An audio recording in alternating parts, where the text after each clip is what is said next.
ना वो बार बार बोल रहे थे कि आप लोग शहर के क्या टैक्स पेयर्स के पैसे कर रहे हैं। तो मैं उसे पूछने गई थी कि दिल्ली में जो केजरीवाल जी का शीश महल बना है उसमें क्या टैक्स पेयर के पैसे नहीं लगे हैं? तो उन्होंने प्रधानमंत्री को गाली निकाली। मैं जो शब्द यूज नहीं करती और गाली निकाली तो मैं बिल्कुल हक्की बक्की रह गई।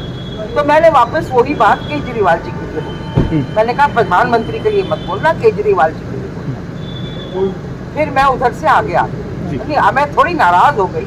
मैंने कहा कि ये बात बिल्कुल गलत जो तुम कर रहे हो। मैंने कहा मैं बर्दाश्त नहीं करूंगी कि आप देश के प्रधानमंत्री को गंदी गाली निकाल दें। तो मैं आकर बैठ गई तो उसने तो कुछ और ही बोल दिया, कुछ अटपटा सा कि मैडम ने मुझे और भी भयंकर गाली निकाल के कि ये बोला है। तो उससे मैं थोड़ी सी ये हो गई कि क्या बोल रहा है। फिर वो लेडीज भी साथ में जुड़ गई। फिर उसके बाद मैं तो शांति से बैठी रही, बिकॉज मैं तो इनके डंगर पने में पढ़ना नहीं चाहती। ये लोग एक बार शुरू हो जाते हैं तो ये बंद नहीं होते। तो there was a limit to this nonsense. शहर को ये प्लांट चाहिए, शहर को इस कूड़े के ढेर से निजात चाहिए। हम इनकी पॉलिटिकल पार्टी के ऊपर नीचे के कारण शहर के रहने वाले लोगों को तंग नहीं कर सकते। और it is high time we finished it, you know. तो इसीलिए आई एम सो हैप्पी कि इन्होंने गालियां निकाली और इन्होंने बकवास करी और इसके कारण हम लोग पास कर सके। नहीं तो ये लोग तो ना हिल रहे थे ना बोल रहे थे, कुछ बकवास कर रहे थे कि एक लेक्चर दे रहे थे। ये तो पूरा दिन फ्री बैठे मुझे लगता है, जो आकर यहाँ पर इतनी लंबी लंबी बातें करी जा रहे हैं। It was ridiculous. ठीक है, पहले जो मुद्दे की बातें थी, किसी ने पानी के बिल की बात की, किसी ने सीवर के बिल की, किसी ने घर के जो प्रॉपर्टी टैक्स की, वो सब जायज बातें थी और होनी भी चाहिए थी। Thank you. लेकिन ये बाकी सब तो इट वाज नाजायज बातें है ना, वो सब नहीं होना चाहिए। सिर्फ शोर मचाने को आते हैं क्या? ठीक है, मैं तो इसलिए आती नहीं हर टाइम। था ये बीजेपी और आम आदमी पार्टी ने मैच फिक्सिंग कर रखी थी। उनको पता था कि आज एक इम्पॉर्टेंट एजेंडा है। वो बेफजूल का पहले तरुणा मेहता का एजेंडा लेकर आए जिसकी कोई ज़रूरत नहीं थी। ये हाउस के अंदर कोई उसका मकसद नहीं था लाने का। पर जब वहाँ पे बात हो रही थी उसके बाद इन्होंने जानबूझ के ऐसा शोर मचाया, ऐसा माहौल बनाया आपस के अंदर इनकी डिस्कशन के बाद, ताकि ये बाहर चले जाएं और बीजेपी मेजॉरिटी में आ जाए और वो आराम से एजेंडे पास कर सके। हम अंदर शोर मचाते रह गए कि एजेंडे पे डिस्कशन होनी चाहिए। हम इतनी तैयारी करके आए थे इस एजेंडा के ऊपर। हम प्लांट की मेरिट्स डीमेरिट्स पे डिस्कशन करना चाहते थे, उसकी लोकेशन पर डिस्कशन करना चाहते थे। हम चाहते थे कि शहर के अंदर एक अगर टेक्नोलॉजी आए तो बहुत सी वर्ल्ड टेक्नोलॉजी है जिसके बारे में डिस्कशन करनी चाहिए थी। इतनी रिसर्च करके हमारे काउंसलर्स आए थे पर एक मिनट भी बोलने नहीं दिया दोनों की, क्योंकि फिक्सिंग हुई थी। आम आदमी पार्टी ने जानबूझ के शोर मचाया बीजेपी के साथ, प्लानिंग के साथ, और वो बाहर उनको निकाल दिया गया और उसके बाद उन्होंने वो पास कराने में वो कामयाब हो गए। ये सच्चाई है और ये सबको सामने नजर आ रही है कि यहाँ पर क्या हुआ है। आज किस तरीके से पहले भी इन्होंने जब गाँव का एजेंडा आया था तब भी इन्होंने यही काम किया था, अब भी ये वही कर रहे हैं। लेकिन जी एक सवाल है, आज ਜਿਹੜੀ भी चीज़ हुई है किस तरह देख रहे हो? क्योंकि चाहे वो MP ने कहे हैं या वो काउंसलर ने कहे हैं, बिल्कुल गलत है। इदां दी भाषा ਦੀ ਜਿਹੜੀ ਹੈ ਸੰਸਦੀय ਪ੍ਰਣਾਲੀ ਦੇ ਵਿੱਚ ਕੋਈ ਜਗ੍ਹਾ ਨਹੀਂ ਹੈ। ਪਰ ਦੂਜੇ ਪਾਸੇ ਮੈਂ ਵੱਡੇ ਮੁੱਦੇ ਦੀ ਗੱਲ ਕਰਦਾ, ਜਿਹੜਾ ਅੱਜ ਦਾ ਹਾਊਸ ਦਾ ਏਜੰਡਾ ਸੀਗਾ ਗਾਰਬੇਜ ਪ੍ਰੋਸੈਸਿੰਗ ਪਲਾਂਟ ਲਾਉਣ ਦਾ, BJP और आम आदमी पार्टी मिली हुई है, फिक्सिंग हुई है और ਇਹਨਾਂ ਨੇ ਜਾਣਬੁੱਝ ਕੇ ਸ਼ੋਰ ਮਚਾਇਆ। ਉਹਨਾਂ ਨੇ ਇਹਨਾਂ ਨੂੰ ਮਾਰਸ਼ਲਾਂ ਤੋਂ ਕੱਢਤਾ ਜਦ ਇਹਨਾਂ ਨੂੰ ਪਤਾ ਸੀ ਵੀ ਪਹਿਲੇ ਐ ਹੁੰਦਾ ਪਿੰਡਾਂ ਦੇ ਮਸਲੇ ਦੇ ਵਿੱਚ ਵੀ ਆਇਆ ਹੋਇਆ ਸੀਗਾ। ਇਹਨਾਂ ਨੂੰ ਕਿਹਾ ਵੀ ਗਿਆ ਸੀ ਇਹ ਬੇਫਜ਼ੂਲ ਦੇ ਤੁਰਨਾ ਮਹਿਤਾ ਦਾ ਮੁੱਦਾ ਚੱਕ ਕੇ ਬੈਠ ਗਏ, ਜਦ ਕਿ ਐਡਾ ਵੱਡਾ ਮੁੱਦਾ ਸ਼ਹਿਰ ਦੇ ਭਵਿੱਖ ਦਾ ਫੈਸਲਾ ਸੀਗਾ।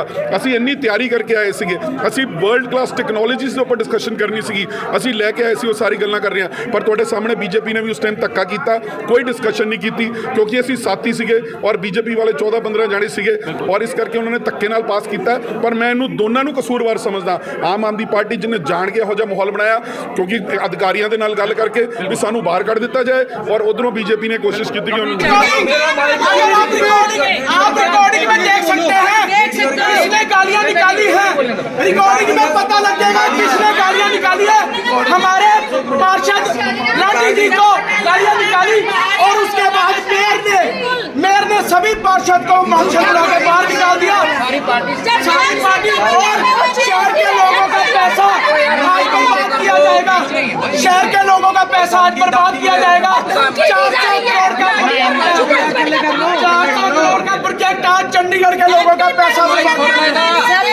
सारे पार्षद को बाहर निकाल दिया। आप देख सकते हो।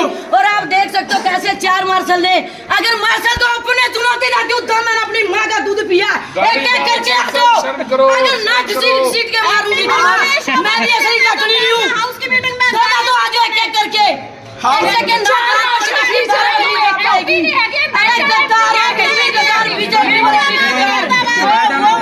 ਇਹਨਾਂ ਦੇ ਕਹਿੰਦੇ ਤੁਸੀਂ ਮੰਨ ਲਿਆ ਅਸੀਂ ਨਹੀਂ ਮੰਨਦੇ ਤभी ਮੈਂ ਤੁਹਾਨੂੰ ਕਹਿ ਰਿਹਾ ਅੱਜ ਤੁਹਾਨੂੰ ਮੈਂ ਅਗਰ ਅੱਜ ਸ਼ਰਮਾ ਜੀ ਕਹਿਣਗੇ ਕਿ ਇਹਨੇ ਤੁਹਾਨੂੰ ਗਾਲ ਕੱਢੀ ਮੈਂ ਮੰਨਾਂਗਾ ਮੈਂ ਤਦ ਤੱਕ ਨਹੀਂ ਬਣਾਗਾ ਜਦ ਤੱਕ ਮੈਂ ਆਪਣੇ ਕੰਨ ਤੋਂ ਨਾ ਸੁਣਾ ਇਹਦਾ ਐਲੀਗੇਸ਼ਨ ਤਾਂ ਕਿਸੇ ਤੇ ਵੀ ਲਾ ਦੇਣਗੇ ਉਹ ਮਹਾਰਾਜ ਇਹ ਸੁਣੋ ਇਹਨਾਂ ਦਾ ਇੰਸਟੀਟਿਊਸ਼ਨ ਕੇਜਰੀਵਾਲ ਹੈ ਝੂਠ ਦਾ ਇੰਸਟੀਟਿਊਸ਼ਨ ਉਹ ਜਿਹੜਾ ਰਾਜੀਵ ਚੱਡਾ ਉਹ ਚੱਡਾ ਤੇ ਇਹ ਜਿਹੜਾ ਕੇਜਰੀਵਾਲ ਹੈ ਇਹ ਝੂਠਿਆਂ ਦੀ ਧਰਤੀ ਬਣਾ ਕੇ ਲੋਕਾਂ ਨੂੰ ਦਿੰਦੇ ਤੁਸੀਂ ਇਹਨਾਂ ਦੀ ਗੱਲਾਂ ਜਾ ਰਹੇ ਹੋ ਸੁਣੋ ਇੱਕ ਗੱਲ ਸੁਣੋ ਕਿ ਸਦਨ ਦੇ ਵਿੱਚ ਚਾਹੇ ਕਿਹਨੇ ਵੀ ਗਾਲ ਕੱਢੀ ਇੱਕ ਵਾਰੀ ਸਦਨ ਦੇ ਵਿੱਚ 2 ਵਾਰੀ ਗਾਲਾਂ ਸੁਣਨ ਵਾਲੀਆਂ ਉਹਦੀ ਕਰਨਾ ਕੀ ਰਹਿ ਗਈ ਸਰ ਇਹੀ ਤਾਂ ਕਹਿ ਰਹੇ ਗਾਲ ਵੀ ਤੁਸੀਂ ਕੱਢੋ ਤੇ ਐਲੀਗੇਸ਼ਨ ਵੀ ਸਾਡੇ ਤੇ ਲਾਓ ਖੁਦ ਮੂੰਹ ਤੇ ਕੱਢ ਰਹੇ ਹੋ ਗੱਲ ਐਲੀਗੇਸ਼ਨ ਕਹਿ ਕੇ ਸੰਬੋਧਨ ਕਰਨਾ ਕਿ ਮੈਂਬਰਾਂ ਨੂੰ ਸਹੀ ਹੁੰਦਾ ਇਹ ਤਾਂ ਬਿਲਕੁਲ ਇਹਨਾਂ ਨੇ ਗਲਤ ਕੀਤਾ ਇਹ ਕਹਿੰਦੇ ਜੀ ਮੈਡਮ ਸਾਂਸਦ ਨੇ ਕੀਤਾ ਸਾਂਸਦ ਨੇ ਤੁਸੀਂ ਸੁਣਿਆ ਕੈਮਰੇ ਦੇ ਵਿੱਚ ਰਿਕਾਰਡ ਹੋਇਆ ਤੁਸੀਂ ਸੁਣਿਆ ਤੁਸੀਂ ਕੈਮਰੇ ਸੁਣਿਆ ਕਹਿ ਕੇ ਮੈਂਬਰਾਂ ਨੂੰ ਕਹਿਣਾ ਸਰ ਤੁਸੀਂ ਸੁਣਿਆ ਪਹਿਲਾਂ ਹਾਂ ਜਣਾ ਮੈਂ ਦੱਸੋ ਕੈਮਰੇ ਦੇ ਵਿੱਚ ਰਿਕਾਰਡ ਤੁਸੀਂ ਉੱਪਰ ਸੀਗੇ ਮੈਂ ਮੀਡੀਆ ਵਾਲੇ ਤੋਂ ਸਵਾਲ ਪੁੱਛਦਾ ਤੁਸੀਂ ਸਾਰੇ ਉੱਪਰ ਹੁੰਦੇ ਹੋ ਗੈਲਰੀ 'ਚ ਕਿੰਨੇ ਗੱਲ ਸੁਣੀ ਹੈ ਬਸ ਲਾਡੀ ਵਾਲੀ ਗੱਲ ਸੁਣੀ ਹੈ ਦੇਣ ਵਾਲਾ ਲਾਡੀ ਬੋਲਣ ਵਾਲਾ ਲਾਡੀ ਉਹ ਲਾਡੀ ਹਰੀਸ਼ ਚੰਦਰ ਹੋ ਗਿਆ ਤੁਸੀਂ ਮੈਂ ਫਿਰ ਕਹਿ ਰਿਹਾ ਇੱਕ ਤੋਤੇ ਨੇ ਕੇਜਰੀਵਾਲ ਦੇ ਇਹਨਾਂ ਨੇ ਕੇਜਰੀਵਾਲ ਦੀ ਗੱਲ ਕਰਨੀ ਹੈ ਸੁਣੋ जी और कोई गल नहीं करनी है है कि ये आम आदमी पार्टी और बीजेपी की मिलीभगत है।